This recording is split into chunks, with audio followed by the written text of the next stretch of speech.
Praise the Lord everyone.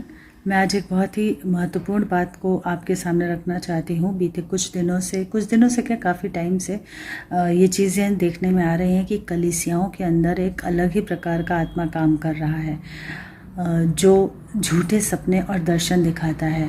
और ये बात मुझे आज आपसे करने की ज़रूरत इसलिए पड़ी क्योंकि कोई भी सपना या दर्शन जो वचन पे आधारित नहीं होता वो छल के आत्मा के द्वारा शैतान का धोखा होता है। अभी मैं बीते दिनों एक सिस्टर मुझे बात कर रही थी और उन्होंने कहा, पास्टर जी आपको पता है हमारी चर्च में एक लेडी है, उनको बात बात पे सपने और दर्शन आते हैं और मुझे लगता है कि वो हर बात पे बोलती हैं कि अरे यहाँ प्रभु खड़ा है, अरे प्रभु तो ये कह रहा है, अरे यीशु तो सब पे हाथ रख रहा है, अरे यीशु ऐसे कर रहा है।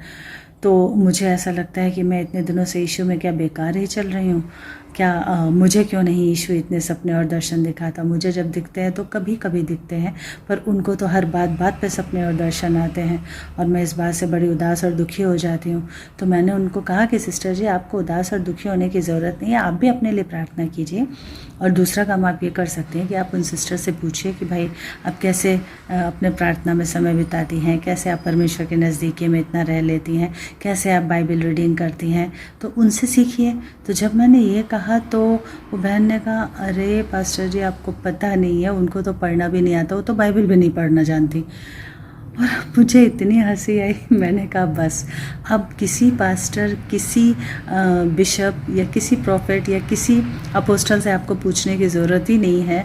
यहाँ साफ हो गया कि उनको सपने और दर्शन बात बात पे कौन सा आत्मा दिखाता है।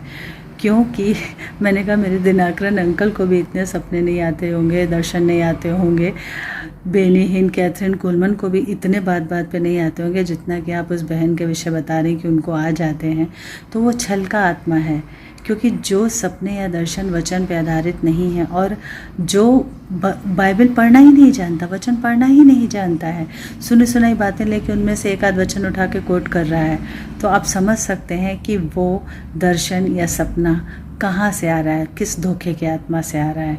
और आजकल कलीसियाओं के अंदर अफसोस की बात है, ये स्पिरिट काम कर रहा है। हमें आत्माओं की परख का वरदान मांगना है, हर एक को, अगुओं को भी मांगना है, पास्टर्स को भी मांगना है, क्योंकि कई बार चर्च के लोगों के अंदर जिनके अंदर ये छल का स्पिरिट काम करता है वो पास्टर की बहुत चापलूसी और चिकनी चुपड़ी बातें करके, पास्टर जी अरे आपके चारों ओर स्वर्गदूत दिख रहे हैं, अरे आपके बगल में यीशु मसीह खड़ा दिख रहा है, इस तरह की बातें करते हैं।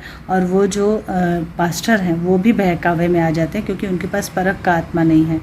पेड़ को पहली बात फल से पहचानिए, दूसरी बात कोई भी सपना या दर्शन जो वचन पे आधारित नहीं है, जो व्यक्ति बाइबल ही नहीं पढ़ रहा है, उसको सपने और दर्शन कहाँ से आ रहे हैं? आप इस चीज़ को ज़रा समझिए और किसी भी प्रकार से किसी भी बहकावे में ना आइए, क्योंकि धोखा ना खाना। अंत के समय में वो पाप का पुत्र, वो विनाश का पुत्र प्रकट होने से पहले उसका जो स्पिरिट है वो तेज़ी से काम कर रहा है।